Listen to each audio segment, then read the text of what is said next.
अल्हम्दुलिल्लाहिल्लज़ी ज़य्यना अन्नबिय्यीन बिहबीबिहिल मुस्तफ़ा व मन्ना अलल मुमिनीन बिनबिय्यिहिल मुज्तबा। अस्सलातु वस्सलामु अला सय्यिदिना व मौलाना मुहम्मदिन खैरिल वरा व अला आलिहि व अस्हाबिहिल मुतअद्दिबीन बित्तक़वा। अम्मा बाद फ़अऊज़ु बिल्लाहिस समीइल अलीम मिनश शैतानिर लईनिर रजीम।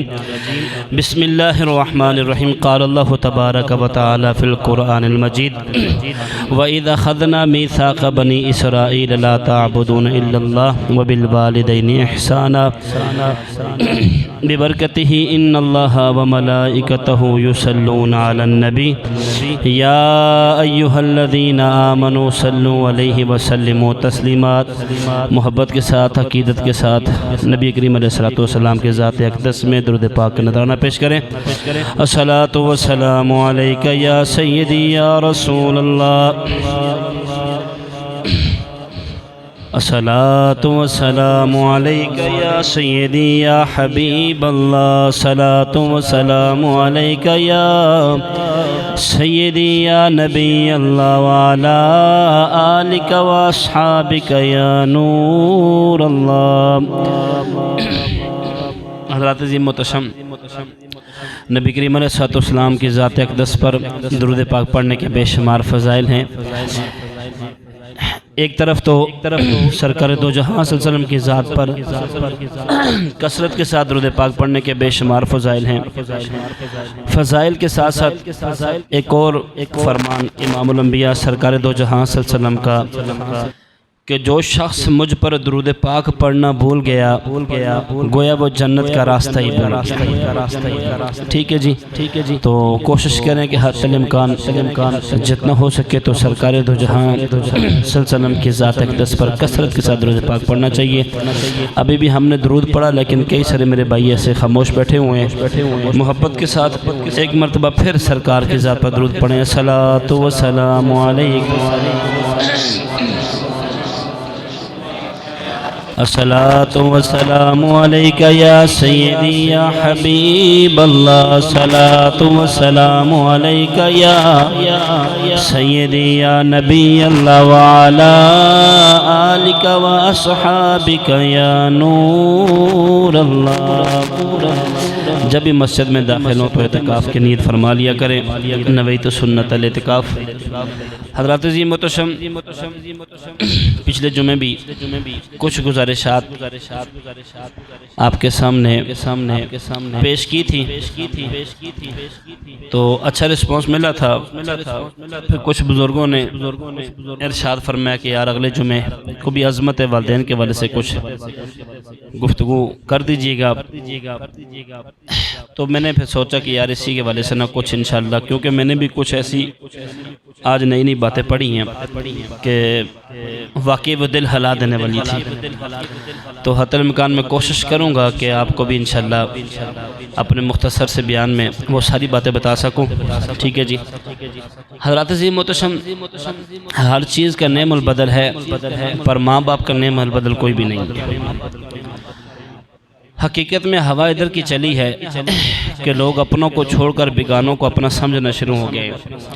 जिस माँ बाप ने अपने जवानी को ढाल कर दिन और रात एक कर अपने बच्चों को पाला पोसा बड़ा किया, उनके लिए उनकी शादियाँ भी करवाई, फिर वो बच्चे आगे से माँ बाप को पूछते हैं कि तूने हमारे लिए क्या किया।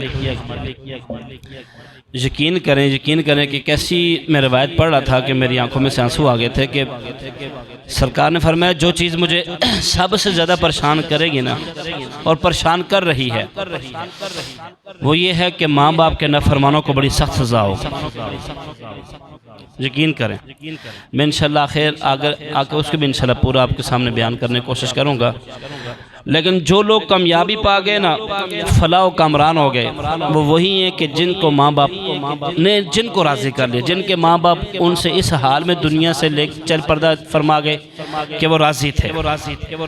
क्योंकि सरकार दो जहां से ने इरशाद फरमाया कि हुमा जन्नतों का व नारों का, तेरे माँ बाप तेरे लिए जन्नत भी हैं और तेरे लिए दोज़ख भी। एक साहबी ने अर्ज़ किया था कि अल्लाह के नबी माँ बाप का मकाम क्या है, तो सरकार दो जहां सल्लल्लाहु अलैहि वसल्लम ने इरशाद फरमाया कि हुमा जन्नत का व नार का, वो तेरे लिए जन्नत भी है दोनों, हुमा ज़मीर है, तस्निया की ज़मीर है, हुमा जन्नत का व नार का, वो तेरे लिए दोनों दोज़ख भी हैं और तेरे लिए जन्नत भी है। अब तुझ पर इन्हिसार है, डिपेंड तुझ पर करता है कि तू उनको राज़ी करके जन्नत कमा सकता है तो कमा ले, और अगर तूने उनको नाराज़ किया है तो फिर तू जहन्नम का हकदार है। इसी तरह एक और हदीस सरकार दो जहां से इरशाद फरमाया कि जिस बंदे ने इस हाल में सुबह की कि उसकी माँ और उसका बाप उससे राज़ी है तो फिर अल्लाह भी उस बंदे से राज़ी है। खुशनसीब इंसानों की निशानी बयान करते हुए सरकार ने फरमाया, इस हाल में उस बंदे ने सुबह की कि उसकी माँ या बाप में से कोई एक भी राज़ी है, ठीक है, तो गोया उस बंदे के लिए जन्नत के सारे दरवाजे खोल दिए गए। लेकिन अगर किसी ने माँ बाप को नाराज़ किया, मैं इंशाल्लाह 3 से 4 बातें आपके सामने इंशाल्लाह अर्ज़ करूँगा, और वाकई दिल हिला देने वाली, कसम खुदा की, जो जोड़ने वाली ना, नौजवान भी तशरीफ़ लें, नौजवानों के लिए ख़ास पैगाम है इसमें। अक्सर हम अपने वाकई माँ बाप की कदर को भूल गए। हम जैसे जैसे बड़े होते गए हमें अपने माँ बाप ना छोटे नज़र आते गए, हम जैसे बड़े होते गए माँ बाप छोटे नज़र आते। पढ़ ज़्यादा लिया है ना। मैं कुछ दिन पहले वालदा मोहतरम के पास बैठा तो फरमा रही थी, बेटा पहले हमारे दौर में कहते थे कि जी सुना था कि डिग्रियाँ बड़ी होंगी पर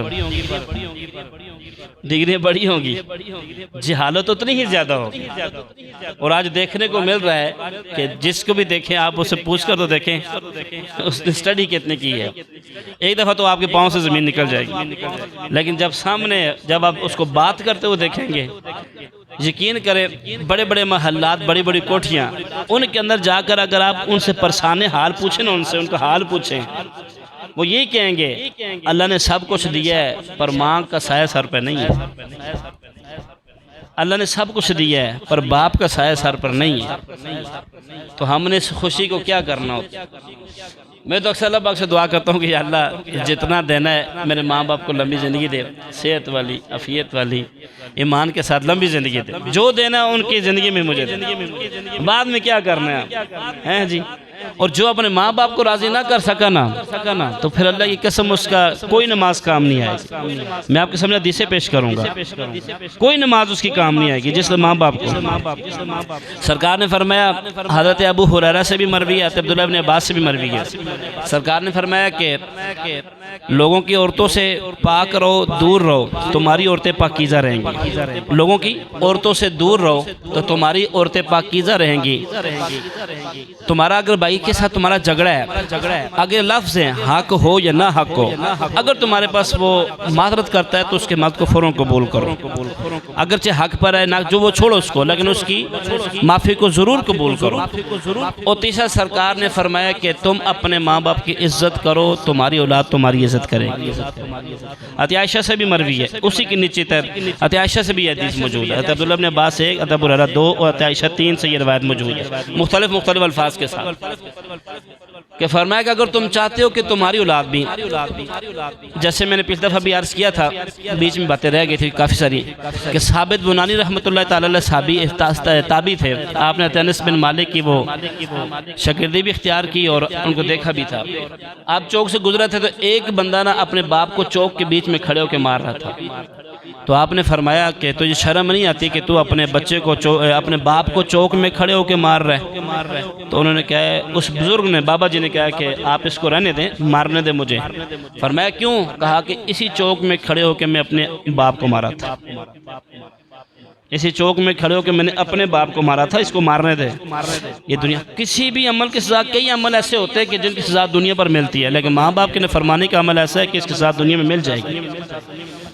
फरमाया इसको मारने दे। जनाब उमर के पास एक शख्स आया और आकर कहने लगा कि उमर पाक, मेरा बच्चा बड़ा नाफरमान है। ये वालदेन के लिए इसमें पैगाम है, फिर इंशाअल्लाह मैं आता हूँ अपनी तरतीब के साथ। वालदेन के लिए इसमें पैगाम है कि आपको तरबियत कैसी करनी चाहिए। मैं फिर यह हवाला देता हूँ आपको, पूरी रवायत पेश करता हूँ कि माँ बाप ने अपनी औलाद की तरबियत कैसे की है। फ़र्ज था ना। अब देखे ना, बाप खुद अपने बच्चे को सिगरेट लेने के लिए जब दुकान पर भेजेगा, मैं माशरे की बसात बातें करता जा रहा हूँ, जब बाप को बुलाने के लिए कोई दरवाजे पर आता है और बाप खुद कहता है कि बेटा जाके बाहर कह के मैं घर में नहीं हूँ, ठीक है जी, मैं क्या तरबियत कर रहा हूँ जी। बाप खुद सिगरेट के लिए भेजेगा। बाप को पता है कि मेरा बेटा किन के साथ उठता है, माशरे में किन के साथ बैठता है। अगर वालिद मोहतरम ने तब उस पर गिरफ्त ना की तो फिर बाद में पछताने का फायदा है।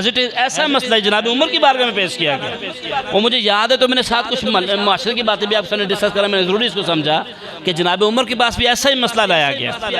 फिर आपने क्या, अपने बच्चे का नाम अच्छा रखा, आपने अपने बच्चे के कान में अजान दी, ठीक है जी, आपने अपने बच्चे के कान में इकामत की है, आपने अपने बच्चे की तरबियत कैसी की है, उसको किस मुआशरे में छोड़ा है, ठीक है जी, उसके आने जाने पर नजर आपने रखी है।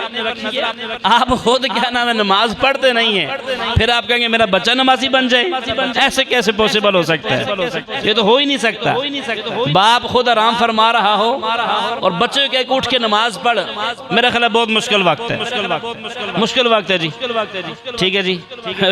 बाप खुद जनाबे वाला कारोबार करते हैं कि ठीक है जी तू इतना पानी डाल दे इसमें, खैर कोई बात नहीं बाद में देख लेंगे, बस तू शेल्फ और दे के आप पैसा कहाँ से रहा है। जब एक बच्चा जिसकी वुसअत है, ताकत जिसके अंदर वुसअत इतनी नहीं है कि वो बच्चा 100 रुपए का मोहताज है, वो बच्चा घर के अंदर 1000 का नोट लाता है, कभी बाप ने पूछा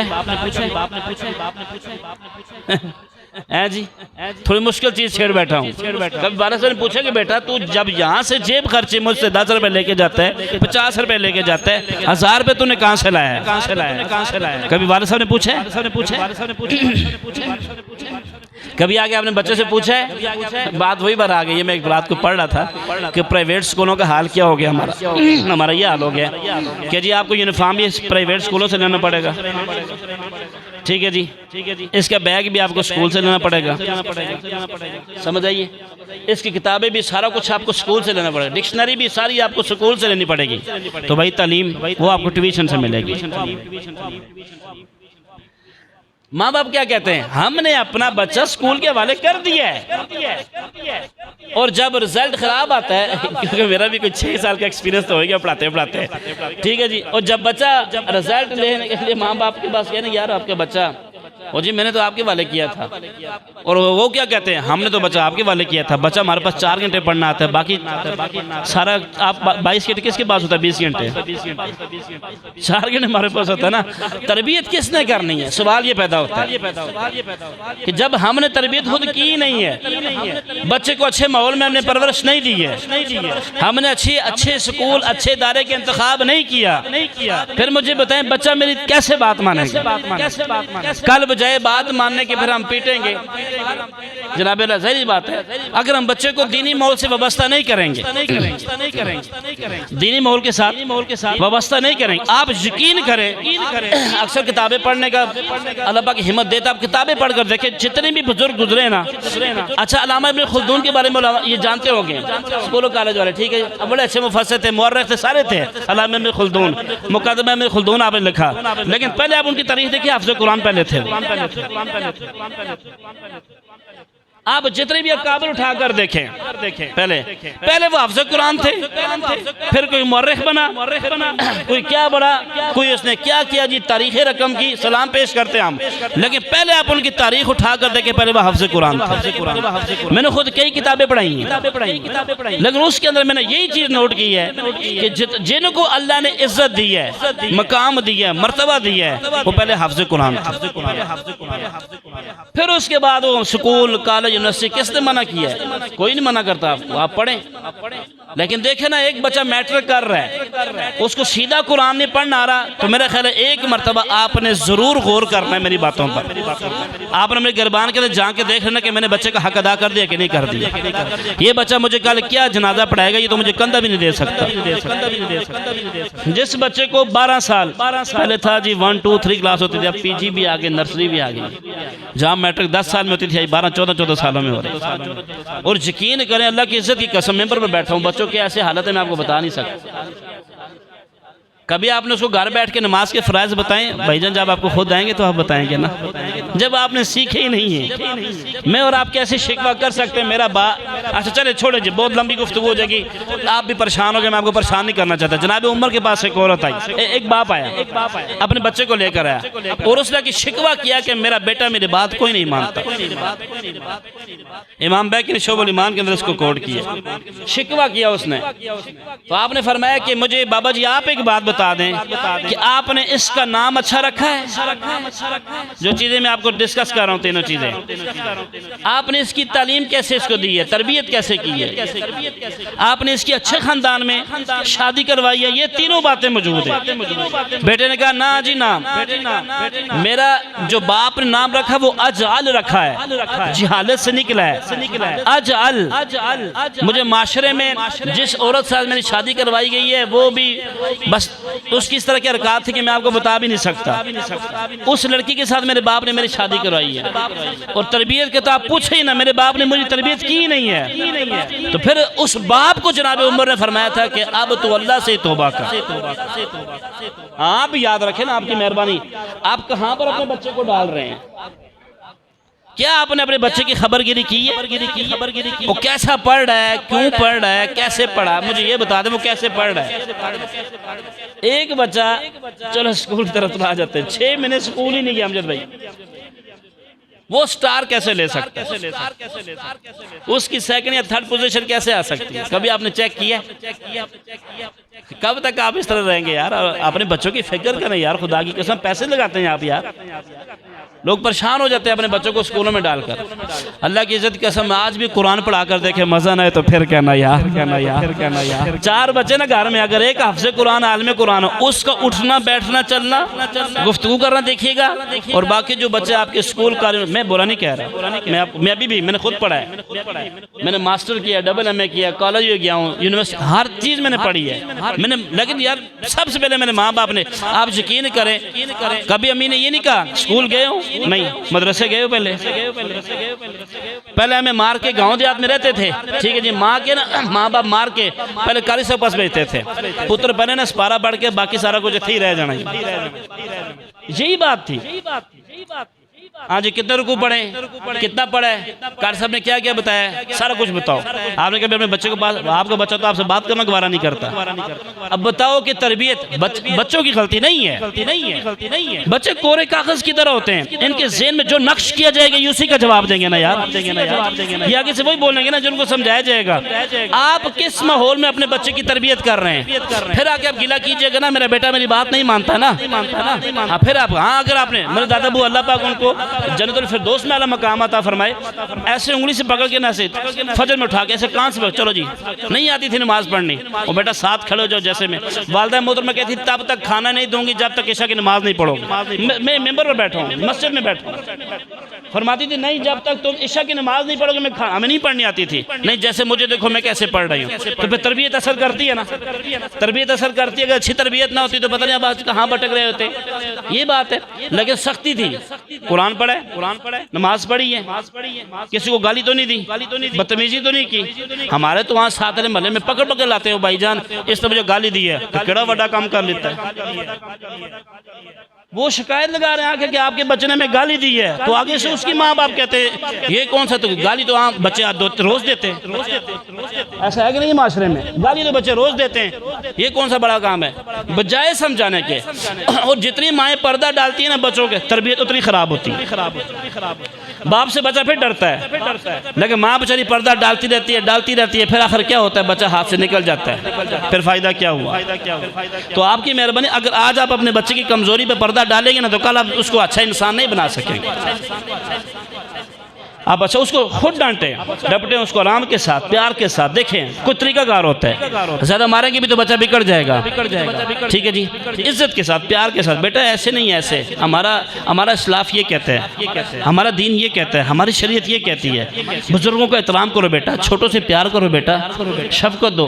हम जब बैठे हों, अचानक ये लाइट चली जाए, हम जब बच्चों के सामने वापटा वालों को गालियाँ निकालेंगे तो बच्चे गालियाँ नहीं निकालेंगे। आपके गाली देने से लाइट वापस आ जाएगी? ईमानदारी के साथ बताएं। बच्चों से बर्तन टूट गए, आपने दपड़ मार दिया, आपके दपड़ मारने से बर्तन वापस आ गए।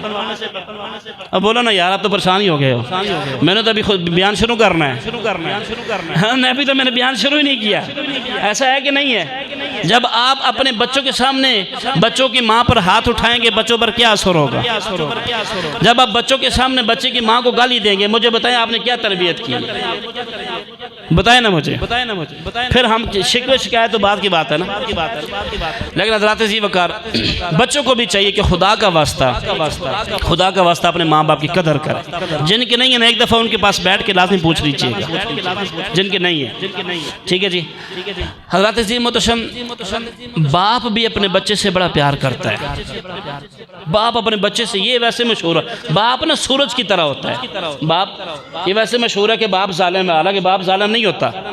अपनी औलाद से बहुत किसके लिए उतनी मेहनत करता है, लेकिन बाप जरा सूरज की तरह होता है ना, थोड़ा सा जरा गर्म होता है।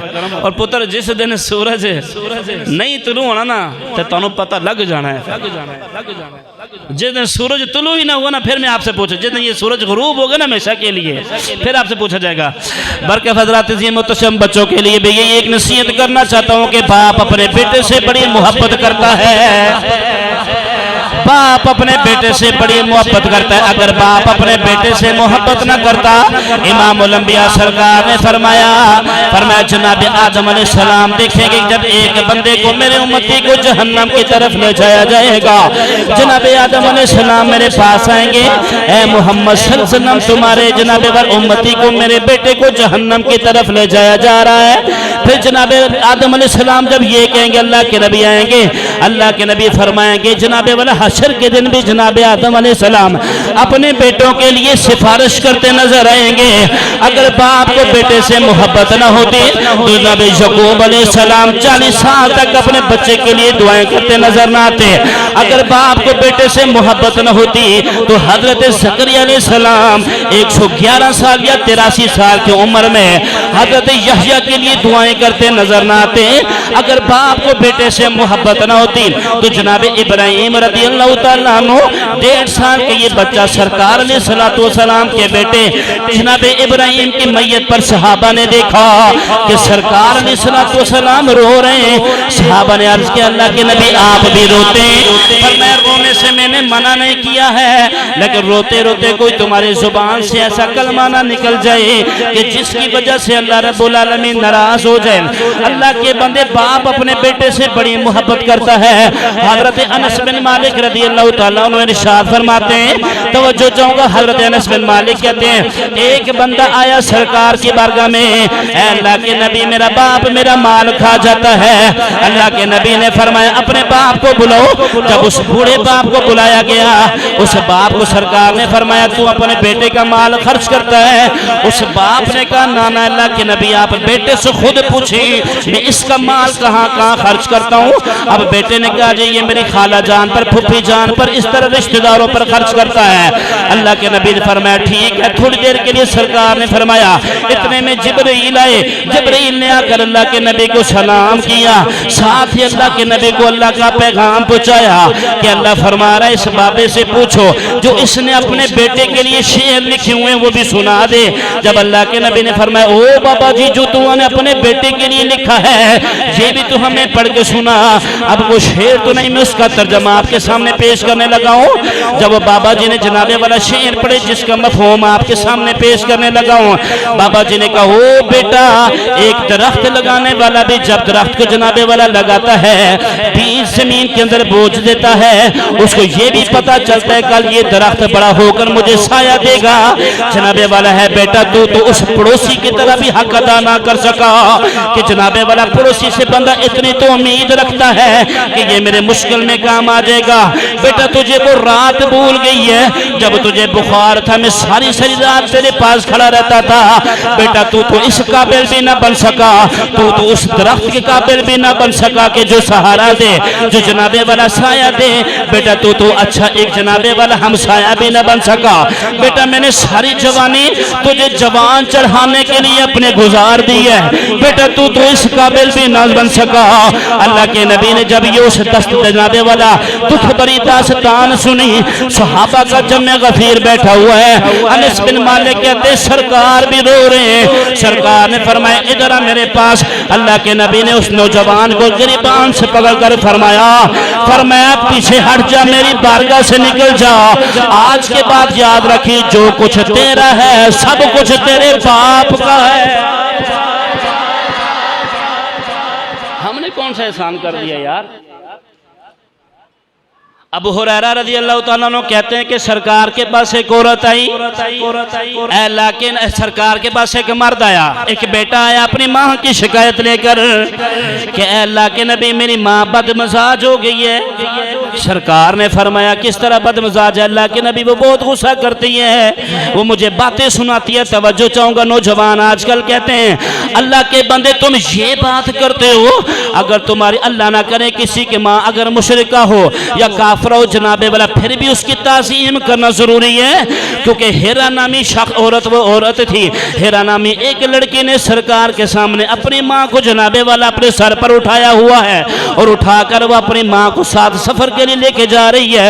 जब वो थकती है तो माँ को अपनी गोद में उठा लेती है, जनाबे वाला उस पर अपना साया करती है। हालांकि वो खुद मुसलमान थे लेकिन माँ उसकी काफरा थी। जब सहाबा ने ये मंजर देखा, अल्लाह के नबी ने फरमाया अपनी माँ की खिदमत करने की वजह से ये औरत जन्नती है और ये औरत जन्नती है। आओ अगर तुम भी चाहते हो कि जन्नत में कुरान पढ़ें तो ये जनाबे वाला मेरे से सुन ले। हज़रत सोबान रज़ी अल्लाह तआला अन्हु सरकार फरमाते हैं मैं ख्वाब में क्या देख रहा हूँ कि मैं जन्नत में जनाबे वाला हूँ। मुझे जन्नत में मैंने देखा मुझे कुरान पढ़ने की आवाज़ सुनाई दे रही है। मैंने पूछा ये कौन है? फरमाया ये सोबान रज़ी अल्लाह तआला अन्हु है जो जनाबे वाला माँ की खिदमत करने की वजह से जन्नत में कुरान पढ़ रहे हैं। माँ की खिदमत करने की वजह से जन्नत में कुरान पढ़ रहे हैं। हमारी माएँ तो अल्हम्दुलिल्लाह मुसलमान है यार, अल्हम्दुलिल्लाह। हमारे जनाबे वाला अजीज़ो कारब सारे हमारे वालिद साहब अल्हम्दुलिल्लाह मुसलमान है यार, हमारे अबू जान मुसलमान है यार। फिर उनकी खिदमत ना की तो फिर क्या कमाया यार।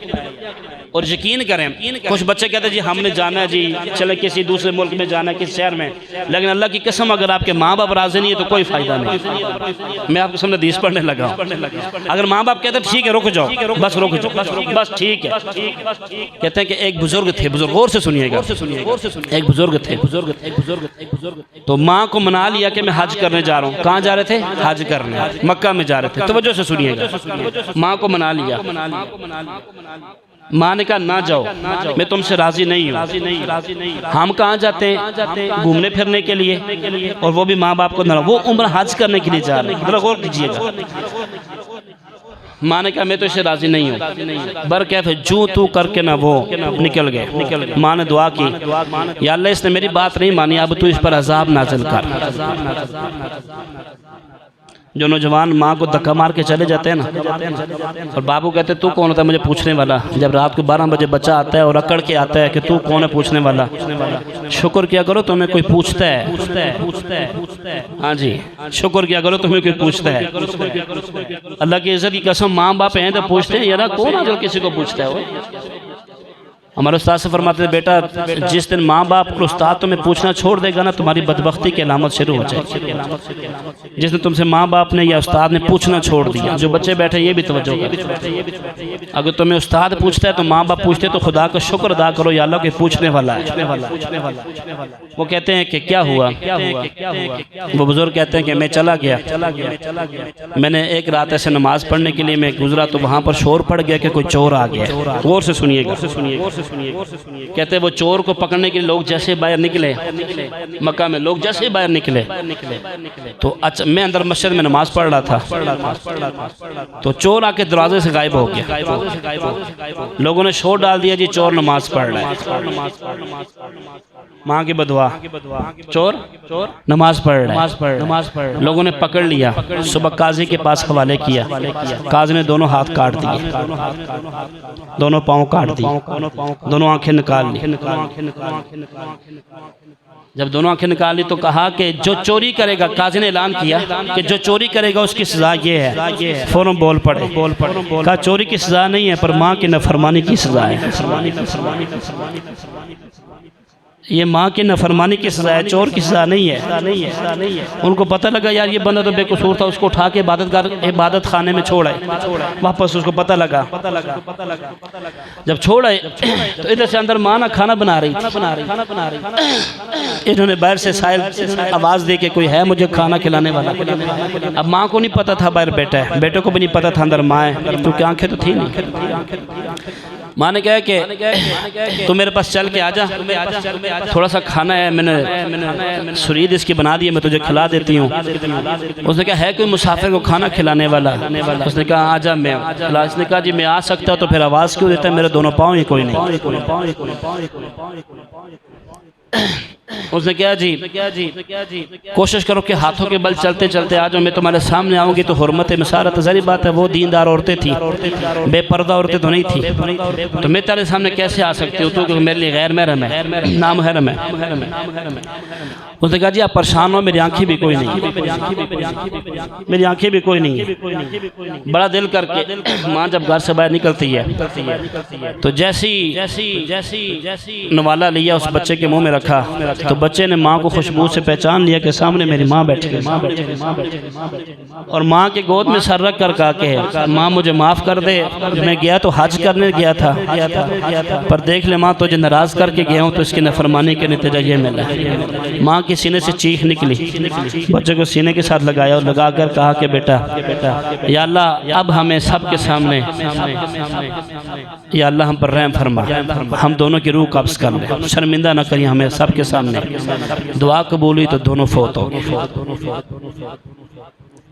दोनों फोत हो। इस तरह का वाक़या अगर आप देखें तो मालिक बिन दिनार रहमतुल्लाह तआला अलैह से भी है। मालिक बिन दिनार फरमाते हैं कि एक दफ़ा ऐसे हुआ, अल्लामा हजरत अस्क़लानी रहमतुल्लाह तआला ने भी लिखा है इसको, फरमाते दफ़ा ऐसे हुआ कि हज में बहुत सारा जमे गफ़ीर था, बड़े बड़े हाजी बैठे हुए थे, बड़े बड़े लोग बैठे हुए थे। हज किया, मैंने कहा कि इस दफ़ा तो बहुत ज़्यादा तादाद है, अल्लाह पाक की बारगाह में दुआ करता हूँ कि इलाहुल आलमीन मुझे बता दे ख्वाब के अंदर कि सबका हज कबूल हो चुका है। जो अपनी बीवी के कहने पर माँ को धक्के देते हैं ना और ओल्ड हाउस में जमा करवाते हैं, खुदा की इज्जत की कसम यार कोई नमाज पढ़ने का फ़ायदा नहीं है, कोई तुम्हारा सदका खैरात करने का फ़ायदा नहीं है, कोई फ़ायदा नहीं है। अभी माँ बाप से जाके माफ़ी मांग लो। और अल्लाह की इज्जत की कसम अगर तुमने यहीं पर अपने माँ बाप को राज़ी कर लिया तो ठीक है, अगर राज़ी ना कर सके ना तो सरकार ने फरमाया जिस अजाब ने मुझे सबसे ज़्यादा गमगीन किया है ना वो माँ बाप को सताने का अजाब। अब पहले ये हदीस सुनने फिर मैं मालिक बिन दिनार का वाक़या सुना। सरकार फरमाते हैं कि मैं क्या देखता हूँ कि मैं जन्नत में चला गया, जब जन्नत में के जो माँ बाप को सताते हैं उनके वाले से मैं फिर मालिक बिन दिनार का वाक़या भी सुनाता हूँ आपको। सरकार फरमाते हैं मैं जन्नत में चला गया, जब मैं जन्नत में चला गया तो मुझे ना आवाज़ आई, बहुत ही खौफनाक और दर्द किस्म की आवाज़ें आई। अल्लाह के नबी सबकी शफात फरमाएंगे, ये बात याद रखिएगा, लेकिन माँ बाप के नफरमान की शफात अल्लाह के नबी नहीं फरमाएंगे। ये मैं आपको दावे से कह रहा हूँ और मैं हदीस आपके सामने पेश कर रहा हूँ, तो मेरी तरफ रखिएगा। अल्लाह के नबी फरमाएं कि मुझे अचानक आवाज़ आएंगी खौफनाक किस्म की, तो मैं रोना शुरू कर दूंगा। मुझे बताया जाएगा कि ये वो नाफरमान है जो जहन्नम में, जो माँ बाप की नाफरमानी करते थे, माँ बाप को सताते थे। अल्लाह के नबी फरमाएंगे मैं बहुत कोशिश करूंगा कुछ वक्त के लिए सन्नाटा छा जाएगा, फिर आवाज़ें आना शुरू हो जाएंगी। अल्लाह के नबी फरमाएंगे, मुख्तसर चलता हूँ, बहुत बड़ी हदीस है ये। फरमाते हैं फिर ना मैं अल्लाह पाक की बारगाह में दुआ करूंगा कि लाउल आलमीन मैं इन फलां बंदों को देखना चाहता हूँ कि इनकी चीखों पुकार मुझसे सुनी नहीं जा रही है, कौन लोग हैं। अल्लाह के नबी फरमाएंगे, आप अल्लाह पाक फरमाएंगे महबूब आप चले जाए। दरोगा जन्नत मालिक को हुक्म होगा कि जहन्नम को खोल दिया जाए। जहन्नम के दरोगा को हुक्म होगा। जब अल्लाह के नबी जहन्नम के अंदर से जाके देखेंगे ना तो उनको बहुत ही सख्त किस्म के अज़ाब हो रहे होंगे, बहुत सख्त किस्म के, कि उनको थोड़े के कोड़ों के साथ मारा जाएगा। माँ बाप के नफरमान को तवज्जो चाहूँगा। अल्लाह के नबी दुआ करेंगे, इलाहुल आलमीन इनको माफ़ कर दे। अल्लाह पाक फरमाएगा, महबूब इनको मैं माफ़ नहीं करूँगा। जैसे हदीस है, मफ़हूम अर्ज़ करूँ आपके सामने, ये माँ बाप के नफरमान है, मैं इनको माफ़ नहीं करूँगा। अल्लाह के नबी फरमाएंगे, मैं सजदे में सर रखूँगा। अल्लाह पाक फरमाएगा, महबूब मैंने तुझे राज़ी किया पर इनको मैं माफ़ नहीं फरमाऊँगा। इनको मैंने ये माँ बाप के न फरमाने में इनको माफ़ नहीं करूँगा। अल्लाह के नबी फरमाएंगे, फिर मैं अल्लाह पाक से दुआ करूँगा, अर्ज़ करूँगा, इलाहुल आलमीन मुझे इनके माँ बाप को दिखा दे, वो कहाँ पर है। हुक्म होगा इनके माँ बाप तो जन्नत में है। अल्लाह के नबी अब जन्नत में जाएंगे तो जन्नत में जब माँ बाप को देखेंगे तो अल्लाह के नबी फरमाएंगे कि इलाहुल आलमीन इनके माँ बाप के मुझे पहचान करवा।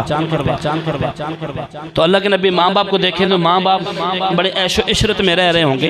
ठीक है, जन्नत तो है ही ऐशो इशरत का नाम। ठीक है, जो उसमें तो हर तरह के अल्लाह पाक नेमतें देगा, करम फरमाएगा, हर तरह की ऐश है, वहाँ पर सुकून है, बड़ी अल्लाह पाक करम नवाजी फरमाएगा। तो अल्लाह के नबी फरमाएंगे कि तुम्हें पता है तुम्हारे औलाद किस हाल में, तुम्हें पता है तुम्हारी औलाद किस हाल में। वो कहेंगे, अल्लाह के नबी उन्होंने हमें दुनिया में बड़े दुख दिए, वो जिस हाल में भी उनको रहने दें, हमें नहीं, बस उनको रहने दें।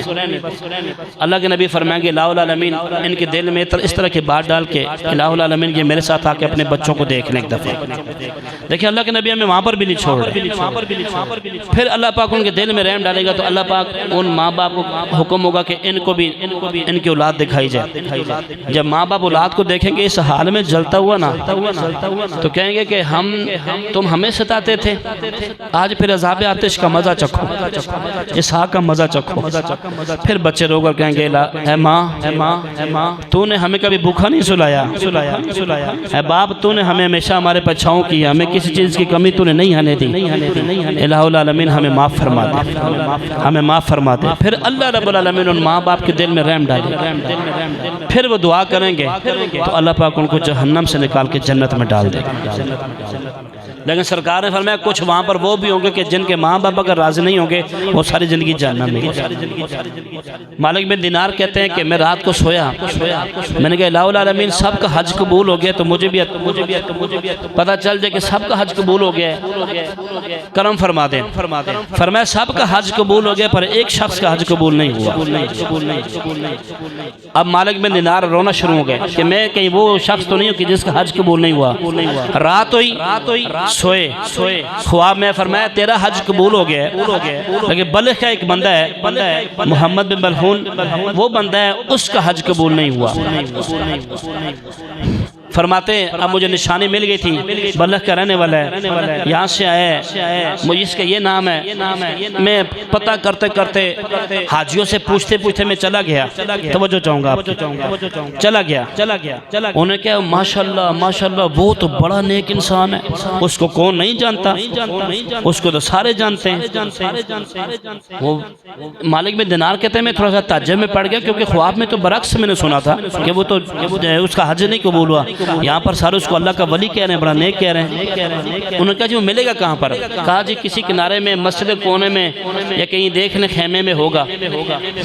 बल्कि फरमाते में ढूंढते ढूंढते न मुझे बंदे पर नजर पड़ी, उसका हाथ कोई नहीं है, ठीक है, और इस हाथ में ना जख्म है, सुराख है, उसके अंदर से उसने लोहे की जंजीर डाल के ना अपनी गर्दन में बांधी हुई है, पाँव में भी जंजीर है और गर्दन में भी जंजीर। है। मालिक बिन दिनार ने फरमाया कि तू कौन है? उसने कहा जी आप कौन है? कहा जी मैं मालिक बिन दिनार हूँ। कहा जी आप ज़ुहद तकवा के बड़े मालिक हैं, बड़े नेक हैं। फरमाया आपने कहा, उसने कहा जी आप बहुत बड़े आलिम हैं। फरमाया आलिम तो अल्लाह की ज़ात है, सब कुछ जानने वाली है, मेरे में इतना कमाल नहीं है। कहा जी कि तुम कौन हो? कहा जी मैं वही हूँ जिसको आप ढूंढ रहे हैं। कहा कि ये तेरे साथ क्या मामला हुआ है? याद रखिएगा, मस्ती, खून, नशा चंद घड़ियों का होता है, उतर जाता है, फिर बाद में पछताने का फायदा कोई नहीं है। ये बंदा ना, ये जो बंदा था, ठीक है, मोहम्मद मलहदन, ये जो था बंदा, ये फिर क्या नाम है, थोड़ा सा इसको गैरत आई है, इसने अपना हाथ काट दिया। अब मैं पूरे वाक़या आपके सामने आता हूँ। हमारे बंदे ने कहा कि तेरे साथ, उसने कहा जी ये 40 साल से ऐसे ही हो रहा है, मैं जब हज करके फारिग होता हूँ तो मुझे कोई पैगाम देता है कि तेरा हज कोई कबूल नहीं हुआ। मारे बिन दिनार ने कहा तूने कौन सा? उसने कहा मेरा गुनाह सबसे बड़ा, ज़मीन आसमान से बड़ा मेरा गुनाह है। कहा क्या गुनाह तूने कर दिया? उसने कहा गुनाह कोई नहीं किया, बड़ा मालदार था मैं किताब में पढ़ रहा था कि इसके पास 25 लौंडियाँ, 23 गुलाम, 8000 दिरहम इसके पास थे, और बड़ा मालदार ये बंदा था। उसने कहा जी और वजह कोई नहीं बनी, नशे की हालत में था, घर वापस आया, ठीक है जी, शबान की आखिरी रात थी, सुबह रमज़ान की पहला दिन होना था। मेरे माँ ने कहा कि शर्म कर ले, तू नशे की हालत में है, अपने आप को पाक कर। मैंने नशे की हालत में माँ को उठा के तंदूर में डाल दिया, जलते हुए तंदूर में डाल दिया, जलता हुआ तंदूर था, उसमें मैंने माँ को डाल दिया। मेरी बीवी ने मुझ पर काबू पाकर मुझे कमरे में बंद कर दिया, लेकिन महल्लेदारों को नहीं बताया। जब रात का अक्सर हिस्सा गुजर गया तो उसने मुझे, मैंने उसे, जब मैं होश में आया तो मैं सब कुछ खो बैठा था। जब मैं होश में आया तो मैंने अपनी बीवी को कहा मुझे कमरे से बाहर निकालो। उसने कहा तू इस लायक ही नहीं है कि तुझे कमरे से बाहर निकाला जाए। उसने कहा आखिर हुआ क्या? उसने कहा तो कि तूने अपनी माँ को जिंदा जला दिया। कहता है मैंने जैसे जोर लगा के उस दरवाजे को उखेड़ कर मैं बाहर निकला तो मैंने जब तंदूर में देखा तो मेरी माँ कोयला बन चुकी थी। कहते हैं मैंने उसी वक्त अपना दरवाजे के अंदर हाथ दिया, सुराख किया, एक हाथ तो मैंने अपना काट दिया कि जिस हाथ से मैंने अपनी माँ को उठाकर मारा, दपड़ी में मारा था और तंदूर में फेंका था। और मालिक बिन दिनार से कहने लगा जी मैंने सारा कुछ सदका कर दिया, खैरात कर दिया, जो लौंडियाँ थी आज़ाद कर दी, जो ग़ुलाम थे आज़ाद कर दिए, जो 8000 दिरहम दिनार थे मैंने सारे अल्लाह की राह में दे दिए, लेकिन मुझे अभी तक माफ़ी नहीं मिली, मुझे माफ़ी नहीं मिली है। 40 साल हो गए मुझे हज करते हुए। हर कहने वाला ये कह के चला जाता है कि तेरा हज कोई कबूल नहीं हुआ। फरमाते हैं कि दूर हो जा इससे पहले कि तेरी वजह से मुझ पर भी अज़ाब नाज़िल हो। मालिक बिन दिनार कहते हैं मैं अपने वापस खेमे में आया, जैसे ही मैं सोया तो इधर से सरकार तशरीफ़ ले आए। सरकार दो जहां ने फरमाया कि मालिक बिन दिनार तू लोगों को अल्लाह से मायूस क्यों करता है? तू जा, अल्लाह पाक करम फरमा देगा उस पर। तो उसको जाके खुशखबरी सुना कि होगा ऐसे कि क़यामत के दिन अल्लाह पाक इसके माँ बाप को लेकर आएगा, इसको भी लेकर आएगा, और माँ बाप के दिल, इसकी माँ के दिल में अल्लाह पाक रहम डाल देगा, ये अपने बच्चे को माफ़ कर देगी तो ये दोनों जन्नत में चले जाएंगे। तो फिर मालिक में दिनार सुबह उस बंदे के पास जाते हैं। सवाल ये पैदा होता है, अब देखें 2 बज गए, ख़त्म हो गई बात, हालांकि मैं 1.5 घंटे से पूरी किताब पढ़ रहा था। आप आए 1:30 बजे, मैं अब क्या मैं 1:15 बजे तकरीबन शुरू कर दी थी। अब कितनी बातें रह गई बीच में। यानी कहने का मकसद ये है कि अब्दुल्ला बिन सलाम और हज़रत अलकमा दोनों साहबी थे, दोनों की ज़ुबान पर कलमा जारी नहीं हो रहा था। इस बंदे ने तो फिर भी अपना हाथ काट दिया था ना, हम तो अपने हाथों से बाप को धक्के मार के बाहर निकालते हैं। जवाब दे मुझे, अपनी माँ की खांसी हम नहीं बर्दाश्त कर सकते, उफ तक ना कहने का हुक्म दिया गया है। अगर तुम्हारे माँ बाप पखाना कर दे, पेशाब कर दे तो तुमने नाक नहीं चढ़ाना, ये फरमा दी है कुरान ने। और कुरान ने माँ बाप को रब का है, माँ बाप को रब का है। क्या शान है माँ बाप की यार। रब्बिरहमहुमा कमा रब्बयानी सगीरा, नहीं सुनते आप? अब्दुल्लाह इब्न सलाम साहबी नहीं थे, हज़रत अलकमा साहबी नहीं थे, कोई एक नमाज कभी दोनों की छूटी है?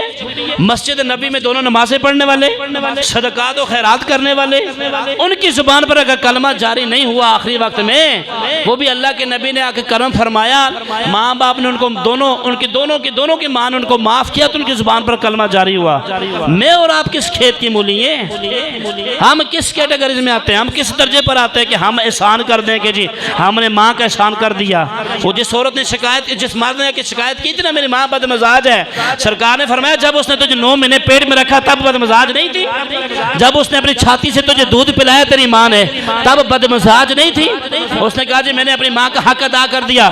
फरमाया तू कौन से हक की बात करता है? जब तेरी पैदाइश में तेरी माँ को तकलीफ हुई है तूने एक झटके की वो उसके बराबर भी तूने हक अदा नहीं कर सका। जब तू पैदा हुआ तेरी माँ को जो तकलीफ हुई थी उसके एक जरे के बराबर भी तो उसका हक अदा नहीं कर सका। तो कहता है मैंने माँ का हक अदा कर दिया। और खुदा की कसम में पहले क्या कि टाइम खत्म हो गया, पढ़ के देखे तो बंदे के पाँव से नीचे जमीन निकल जाती है कि हमने माँ बाप को समझा क्या हुआ है। और अल्लाह के बंदे ये राजी हैं तो रब भी राजी है यार, वरना कोई नमाज में दावे से कह रहा हूँ तसल्ली हो तो मेरे पास आ जाए, मैं आपको किताब से दिखा सकता हूँ। कोई फायदा नहीं है अगर माँ बाप राजी नहीं है तो कोई नमाजें पढ़ने का फायदा नहीं है। हाँ जी, कोई सदकात खैरात जब तक माँ बाप को राजी कर लो फिर अल्लाह पाक सब कुछ तुम्हारा कबूल फरमा लेगा। लेकिन अल्लाह की इज्जत की कसम अगर माँ बाप नाराज चले गए दुनिया से ना फिर बाद में पछताने का कोई फायदा नहीं है। आपकी मेहरबानी आपके सामने हाथ जोड़कर इल्तिजा करता हूँ, मैं भी और आप भी अपने घर जाके अपने वालिद साहब के कदमों को पकड़ लें, अपनी माँ से माफ़ी मांग लें। अल्लाह की इज्जत की कसम ये दोनों राजी हो गए, रब और रसूल भी राजी हो जाएगा। ठीक है जी, आज के बाद आप अपने ज़हन में ये बात रखिएगा यार, जान तो निकल सकती है पर माँ बाप की नफरमानी कभी नहीं होगी। जो माँ बाप ने फरमा दिए, देखो ना हज करने के लिए बुजुर्ग गए थे, हज करने के लिए गए थे। 2 बंदे सरकार ने फरमाया, अबू हुरैरा से रावी मरवी है, सरकार ने फरमाया 2 बंदों ने बचपन में कलाम किया था, एक जरी ने और एक अतीसा अलैहिस्सलाम ने।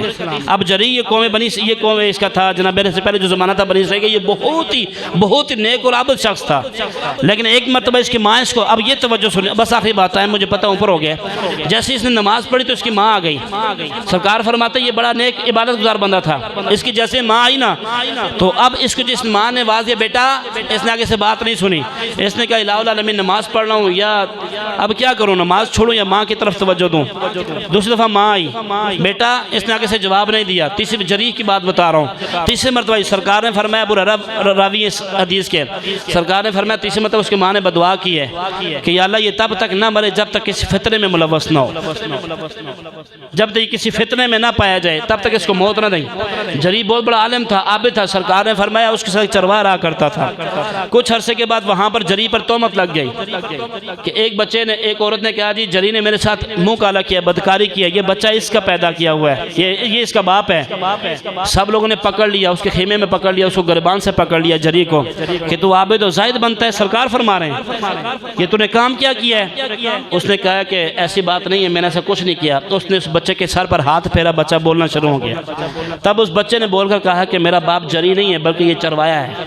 लोगों ने कहा जी अगर आप हुक्म करें तो हम ये जो इबादत गाह इसको सोने का बना दें। कहा सोने के बनाने की ज़रूरत कोई नहीं, मेरे माँ ने बदुआ दी थी वही वजह है।